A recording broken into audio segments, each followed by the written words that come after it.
Assalamu Walaikum. Hello friends, how are you? Welcome back to my another video.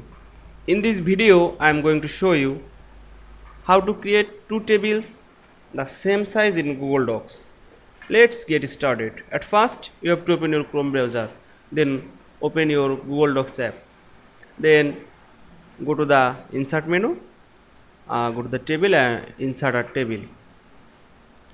Then select the table and press Ctrl C on your keyboard. Now I am enter on your keyboard.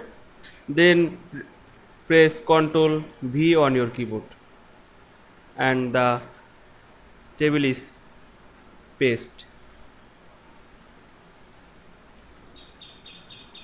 Here we can see